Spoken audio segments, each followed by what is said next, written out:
1 अप्रैल को होने जा रहा है बदलाव। बदला जाएगा पीएफ से जुड़ा नियम। नौकरी पेशा लोगों पर होगा असर। नए वित्त वर्ष यानी अप्रैल 2021 से एम्प्लॉइज प्रोविडेंट फंड और वॉलंटरी प्रोविडेंट फंड के नियम में बदलाव होने जा रहा है।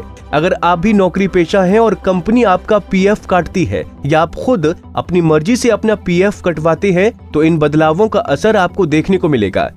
1 फरवरी को पेश किए गए केंद्रीय बजट में वित्त मंत्री निर्मला सीतारमण ने एम्प्लॉइज प्रोविडेंट फंड यानी ईपीएफ और वॉलंटरी प्रोविडेंट फंड यानी वीपीएफ पर मिलने वाले ब्याज के लिए टैक्स छूट की सीमा तय करने का प्रावधान किया था।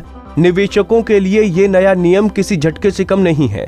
दरअसल पीएफ में ज्यादा पैसा जमा कर कर्मचारी टैक्स बचाते हैं, लेकिन अब टैक्स के दायरे में आने के बाद उन्हें सावधानी के साथ निवेश करना होगा। प्रोविडेंट फंड के मौजूदा प्रावधानों के तहत employees provident fund, voluntary provident fund और एग्जेम्प्टेड प्रोविडेंट फंड ट्रस्ट में निवेश पर मिलने वाली ब्याज की रकम पर टैक्स से छूट मिली हुई है। यहां अभी तक कोई सीमा निर्धारित नहीं थी। इसका मतलब ये हुआ कि आपका पीएफ कंट्रीब्यूशन कितना भी ज्यादा क्यों न हो, आपके ब्याज पर टैक्स नहीं लगाया जाता। ऐसे में अधिक इनकम वाले लोग ज्यादा ब्याज के लालच में ज्यादा निवेश कर देते थे, लेकिन अब नए नियमों के तहत 1 साल में 2.5 लाख रुपए से अधिक कंट्रीब्यूशन करने पर मिलने वाली ब्याज की रकम पर टैक्स लिया जाएगा। वित्त मंत्री ने साल में सिर्फ 2.5 लाख रुपए तक के पीएफ कंट्रीब्यूशन पर मिलने वाले ब्याज पर छूट का प्रस्ताव किया है। नई लिमिट 1 अप्रैल 2021 या इसके बाद किए गए कंट्रीब्यूशन पर लागू होगी। खास बात यह है कि नया नियम केवल एम्प्लॉइज यानी कर्मचारियों के कंट्रीब्यूशन पर लागू होगा।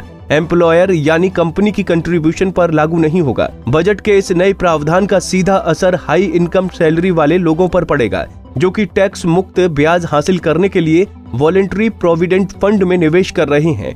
वहीं एम्प्लॉइज प्रोविडेंट फंड के 1% से कम कर्मचारियों पर इस कदम का असर पड़ेगा। अगर किसी कर्मचारी का पीएफ कंट्रीब्यूशन 2.5 लाख रुपए प्रति वर्ष से अधिक है तो उसके पास बहुत अधिक विकल्प नहीं है। अगर 2.5 लाख रुपए से अधिक की कंट्रीब्यूशन होती है तो उस पर मिलने वाले ब्याज पर टैक्स लगा दिया जाएगा और उन व्यक्तियों के पास इसे स्वीकार करने के अलावा कोई विकल्प नहीं होगा। उदाहरण के लिए अगर साल में 30 लाख रुपए के वेतन वाले कर्मचारी ईपीएफ में 3.6 लाख का योगदान करते हैं तो 1.1 लाख रुपए पर मिले ब्याज पर स्लैब्स रेट के हिसाब से टैक्स लिया जाएगा, जबकि 2.5 लाख तक किए गए योगदान पर ब्याज कर मुक्त रहेगा। जिन लोगों ने वॉलंटरी प्रोविडेंट फंड यानी वीपीएफ में अपने बेसिक पे का 2% से अधिक योगदान दिया है, वो टैक्स मुक्त रहने के लिए अपने कंट्रीब्यूशन का फिर से मूल्यांकन कर इसे कम कर सकते हैं। वीपीएफ में कंट्रीब्यूशन के लिए कोई ऊपरी लिमिट नहीं है। हमसे जुड़े रहने के लिए हमारे YouTube चैनल को सब्सक्राइब करें और नई वीडियो की नोटिफिकेशन के लिए बेल आइकॉन को दबाएं। अगर आप ये वीडियो Facebook पर देख रहे हैं तो लाइक जरूर करें और ज्यादा से ज्यादा शेयर करें। धन्यवाद।